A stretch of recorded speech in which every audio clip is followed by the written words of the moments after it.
Hello student, welcome back to our MNS classes. তো আজ আমি আরম্ভ করিম দশম শ্রেণীর তৃতীয় অধ্যায়, যার নাম আছিল আমার দুটা চলকত রৈখিক সমীকৰণৰ জোৰ। চাবা দুটা চলকৰ ৰৈখিক সমীকৰণৰ জোৰৰ আজি আমি এইটো ভিডিঅ'ৰ জৰিয়তে বেছিকখিনি আলোচনা কৰিম। ইয়াৰ পৰৱৰ্তী ভিডিঅ'ত আমি অনুশীলনী প্ৰশ্নবোৰ আলোচনা কৰিম।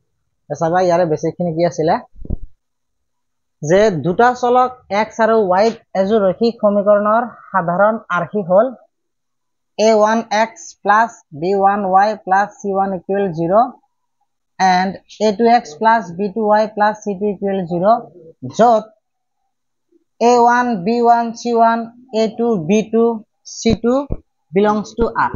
মানে এই a1 b1 c1 a2 b2 c2 এইবিলাক কি বাস্তৱ সংখ্যা। আৰু ইয়াতে কি লিখিলো মই যে a1 square plus b1 square not equal to 0। ইয়াৰ মিনিংটো কি? ইয়াৰ মিনিংটো হল যে a1 আৰু b1 একেলগে শূন্য হ'ব নোৱাৰে। মানে যেতিয়া আমাৰ a1 ৰ ভ্যালু 0 হ'ব তেতিয়া b1 ৰ ভ্যালুটো আমাৰ কি হ'ব নোৱাৰে, 0 হ'ব নোৱাৰে। মানে যেতিয়া a1 ৰ ভ্যালুটো 0 হ'ব তেতিয়া b1 ৰ ভ্যালু 0 হ'ব নোৱাৰে, বেলেগ কিবা হ'ব লাগিব, কিন্তু 0 হ'ব নোৱাৰে। ঠিক একেদৰে যেতিয়া b1 ৰ ভ্যালু 0 হ'ব তেতিয়া আকৌ a1 ৰ ভ্যালু 0 হ'ব না। একেদৰে চোৱা ইয়াতে কি লিখিলে যে a2 square plus b2 square plus c2 square not equal 0। ইয়াৰ অৰ্থ কি যে যেতিয়া আমাৰ a1 ৰ ভ্যালুটো 0 হ'ব তেতিয়া b1 ৰ ভ্যালু 0 হ'ব নোৱাৰে, বা যেতিয়া b2 ৰ ভ্যালু 0 হ'ব তেতিয়া আমাৰ a2 ৰ ভ্যালু 0 হ'ব নোৱাৰে। ইয়াৰ অৰ্থ এইটোৱে কি দুটা ভ্যালু একেলগে কি হ'ব নোৱাৰে, 0 হ'ব নোৱাৰে। a2 আৰু b2 একেলগে 0 হ'ব নোৱাৰে। অকলে অকলে a2 0 হ'ব পাৰে, b2 0 হ'ব পাৰে, কিন্তু একেলগে একে সময়তে a2 আৰু b2 একেলগে 0 হ'ব নোৱাৰে। এইটো আছিল আমাৰ কি দুটা চলকত ৰৈখিক সমীকৰণৰ সাধাৰণ আৰ্হি। আৰ্হিটো মনত ৰাখিবা, এটা আছিল এইটো আৰু এটা আছিল। এতিয়া আৰু এটা কথা যে তোমালোকে নৱম শ্ৰেণীত পাইছিলা যে দুটা চলকত এটা ৰৈখিক সমীকৰণৰ সাধাৰণ আৰ্হি আছিল আমাৰ কিমান, ax plus by plus c equal 0। আৰু এইটোৱে কি কৰিছিলে, এডাল সৰল ৰেখাক নিৰ্দেশ কৰিছিল। কাক নিৰ্দেশ কৰিছিলে? এডাল সৰল ৰেখাক নিৰ্দেশ কৰিছিল।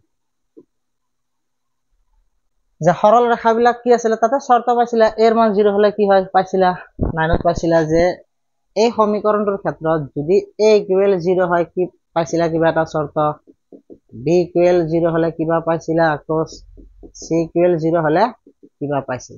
a ইকুৱেল 0 হলে কি আছিলে যে a ইকুৱেল 0 হলে আমাৰ চাবাত মই দেখাই দিছো যে ধৰা মই এটা সমীকৰণ লিখিলো যে y প্লাস ধৰা 3 লিখিলো ইকুৱেল 0।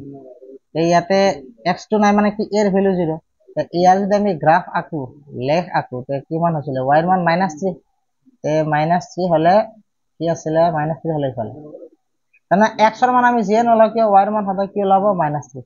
মানে কেনেকুৱা কৈ পাইছিলো, লেখডাল আমি এনেকুৱা কৈ পাইছিলো। কাৰ সমান্তৰাল আছিলে, x অক্ষৰ সমান্তৰাল।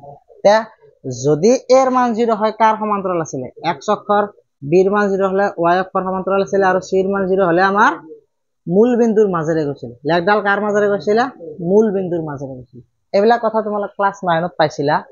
তে যে নহওক আমাৰ এইখিনি কথাও ইয়াতে লাগিব কি যে এইডালে এডাল সৰল ৰেখাক নিৰ্দেশ কৰিব, এইডালে এডাল সৰল ৰেখাক নিৰ্দেশ কৰিব।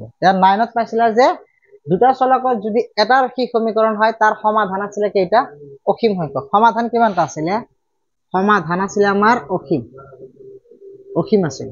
আৰু সমাধান বিলাকক আমি ক্ৰমিক জোৰ হিচাপে লিখিছিলো। কেনেকুৱাকৈ, এনেকুৱা কুটিল বন্ধনীৰ ভিতৰত লিখিছিলো। ইয়াতে লিখিছিলো x ৰ মান আৰু ইয়াতে লিখিছিলো y ৰ মান। আৰু এইটো প্ৰথম অংগ বুলি কোৱা হৈছিল আৰু এইটো দ্বিতীয় অংগ বুলি কোৱা হৈছিল। এইবিলাক তোমালোকে 9ত পাইছিলা। ইয়াতে আমাৰ কি হ'ব, ইয়াতে আমাৰ সমীকৰণ যেহেতু দুটা হল, দুটা হোৱাৰ লগে লগে কি আহি যাব, শৰ্ত আহি যাব। আগতে আমাৰ কি সমাধান অসীম আছিলে, কিন্তু এইবাৰ আমাৰ কি আহি যাব, শৰ্ত আহি যাব। কেনেকুৱা ধৰণৰ শৰ্ত, সেই শৰ্তবিলাক ইয়াৰ পিছৰ পেজত আমি আলোচনা কৰিছো।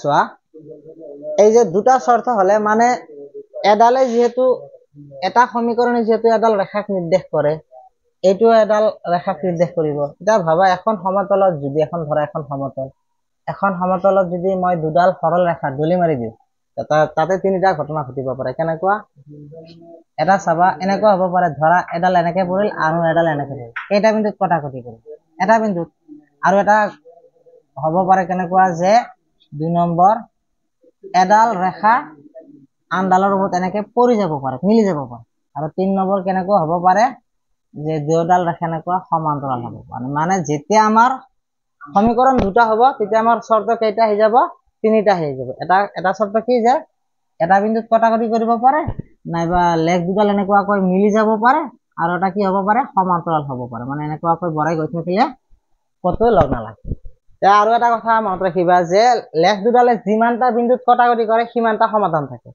তে ইয়াতে যেহেতু আমাৰ এটা বিন্দুত কটাকটি কৰিলে সমাধান কেইটা থাকিব এটা আৰু ইয়াতে কিমানটা বিন্দুত কটাকটি কৰিছে মিলি গৈছে মানে অসীম সংখ্যক বিন্দুত কটাকটি কৰিছে তেতিয়ালে ইয়াৰ সমাধান থাকিব কিমানটা অসীম আৰু ইয়াতে কোনো বিন্দুত কটাকটি কৰা নাই সমান্তৰাল হৈছে বৰাই গৈ থাকিলে কটাকটি নকৰিব তে ইয়াৰ সমাধান কি নাথাকে তে এই শৰ্ত তিনিটা কেতিয়া হ'ব আৰু সেই শর্ত তিনিটা মই ইয়াতে লিখি দিছো চাবা যে a1x + b1y + c1 = 0 আৰু a2x + b2y + c2 = 0 সমীকৰণ জোড়ৰ ক্ষেত্ৰত এক নম্বৰত কি আছে যে এটা বিন্দুত কাটিব বা এটা সমাধান থাকিব আৰু সমাধান থাকিলে এটা থাকক বা অসীম সংখ্যক থাকক সমাধান থাকিলে তাকে আমি কি বুলি কম সংগত বুলি কম আৰু যদি সমাধান নাথাকে তাক আমি অসংগত বুলি কম এই এটা বিন্দুত কাটা বা এটা সমাধান থাকা বা সংগত হোৱাৰ শৰ্তটো কি আছিল যে সমীকৰণ জোড় মানে এই সমীকৰণটো আৰু এই সমীকরণটো সমীকরণ জোড় এটা বিন্দুত কাটিব বা সংগত হ'ব কেতিয়া যদিহে